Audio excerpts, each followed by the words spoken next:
Şeyi biraz çekebilir miyiz ya? İçeriye kadar girmeyelim. Arkada da çalışıyorum. Şöyle. Meryem için şu an için yeterli. Annesi nerede?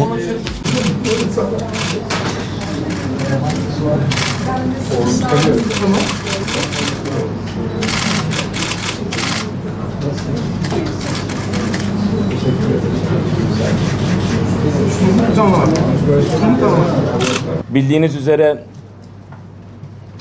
Filistin'de uzun yıllardır süregelen bir dram var.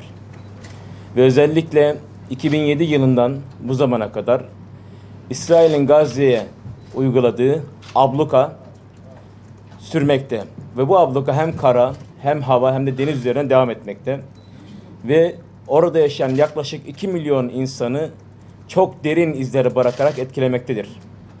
Maalesef dünyanın en büyük açık hava hapishanesidir Gazze.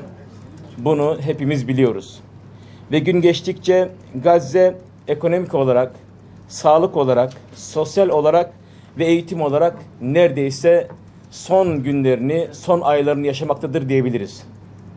Ve bu süreç böyle giderse, uluslararası toplum sessizliğini korursa, İsrail, Birleşmiş Milletler'in aldığı bütün kararlara rağmen bu hukuksuzluğuna devam ederse, gözlerimizin önünde, tüm dünyanın gözü önünde 2 milyon insan çaresizlik içerisinde hayatlarını sürdürmeye çalışacaklar.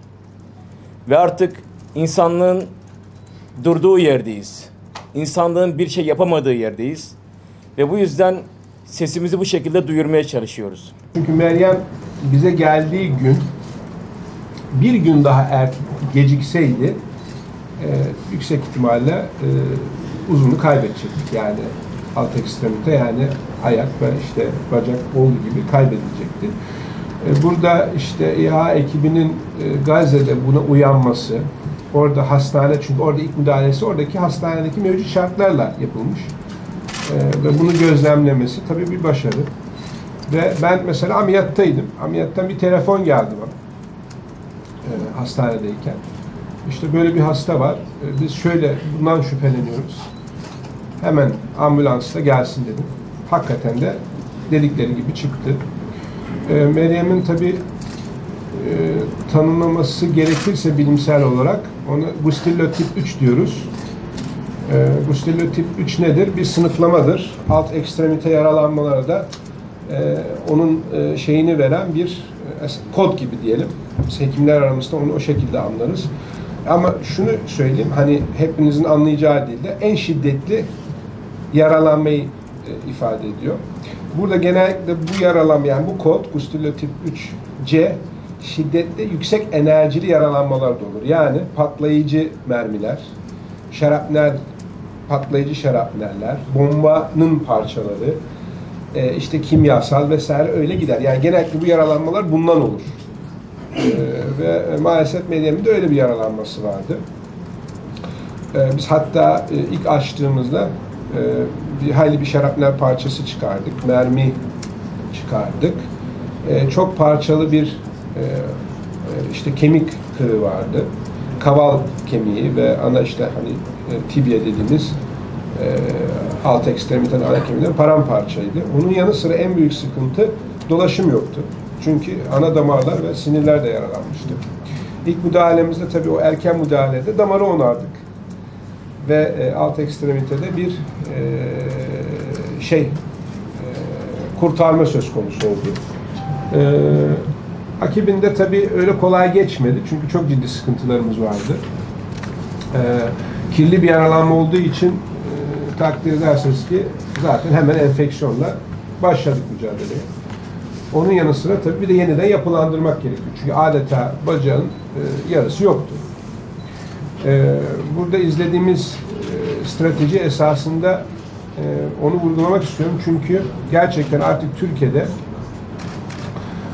gerek plastik cerrahinin gerek tıbbın genel anlamda bir hayli ileride olduğunu söyleyebilirim. Ben hatta o zaman Meryem'e demiştim, ben Arapça da konuşabiliyorum. Dedim ki hiç merak etme. Şu anda siz Amerika'da olsanız, Avrupa'da olsanız aynı teknoloji, aynı şeyi göreceksiniz. Hiç bundan şeyiniz olmasın. İnşallah da bunun üstesinden geliriz. Meryem'e yaptığımız 3 tane ana stratejik tedavi vardı o yaklaşım açısından. Birincisi mikrocerrahi ile doku nakli. Bu birincisiydi. Bu bize hem yarının örtülmesine, kayıp dokuların yerine dokunun getirilmesine ve kemiğin sağlam bir dokuyla örtülmesini sağladı. İkinci esas stratejik olan yaklaşım o da kök hücreden yararlanmak. Kök hücre teknolojisinden. Yararlandığımız teknoloji tamamen %100 yerli. Türk firmalarından destek alarak onu altında vurgulayıp çünkü parmaklarında çok ciddi sıkıntı vardı dolaşım açısından. Ve hakikaten çok faydası oldu. Birkaç seansta onu gerçekleştirdik ve biz tabii bugüne geldik. Çok şükür şu anda yürüteçle çok rahatlıkla Meryem yürüyebiliyor.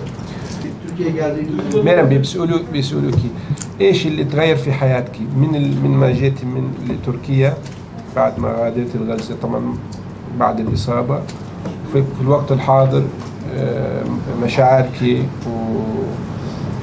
وشو تغير في حياتك؟ Ben çok seviyorum Türkiye. Bravo. أول ما جيت لتركيا بدأت حالتي الصحية تتحسن طبعا كله فضل رب العالمين بعدين بيعود الفضل للدكتور محمد. Şimdi diyor ki tabii Türkiye'ye geldikten sonra iyileşmeye başladım. Tabii Allah'tan o Allah'ın bir lütfu. Bir de bana teşekkür ediyor. وبفضل مساعدة جمعية Ve الإيهاب İHA'nın tabii ki yardımı yadırganamaz. وفضل دعوات أبي كمان. Ha, defadın bunu. دعوات ماما. Ha, annesinin de duaları tabii ki. Annesi nerede? Vين ماما؟ اعطي مشاعر تعبير عن تركيا بشكل عام. نحن كفلسطينية بنعتبر الأتراك أخواننا. Filistinliler olarak biz Türkleri kardeş görüyoruz. Kardeş millet olarak görüyoruz. ودائما بنكون ايد واحدة لأنهم بيقدمون المساعدات والمعاونات. Çünkü bize hep yardım ettikleri için tarih boyunca hep onlarla el ele ve asla onların iyiliklerini unutmayacağız. والرئيس رجب طيب أردوغان Sayın Cumhurbaşkanı'na da نحن بنحبه كثير. onu çok seviyorlar. بنحب شعب تركيا. Ve Türk milletini de çok seviyorlar.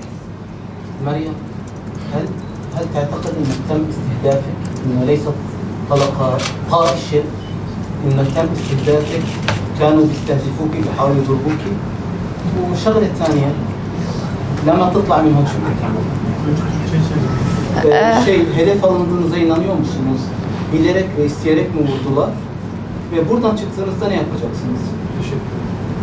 هو طبعا تم استهدافي لأنه كنت بحمل علم فلسطين علم القضية التي لا زالت لحتى الآن فالاحتلال لحقده علينا ولكرهه لنا للفلسطينيين أصابني بطلق ناري متفجر وهذا محرم دوليا أصابني في قدم اليمنى.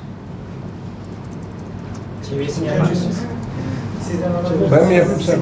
Sizden alalım. Mikrofona yakın olan siz. Tamam. Diyor ki evet, ben Filistin'in bayrağını taşıdığım için sanırım şöyle inanıyorum. Evet, özellikle ben hedef alındım. O bayrağı taşıdığım için. Sanırım siz zaten onun görüntüleri vardı galiba. 2 tane Filistin bayrağını dikiyor. Evet. 3. bayrağını dikerken direkt atış ediliyor kendisi. Evet, direkt atış ediliyor. Zaten yaralanma da işin gerçeği hani bilimsel olarak baktığımızda yani çok da öyle Rastgele gibi bir değil. şey değil Rastgele olması biraz zor tabii. Direnç devam edecek hiç durmadan. فالإعاقات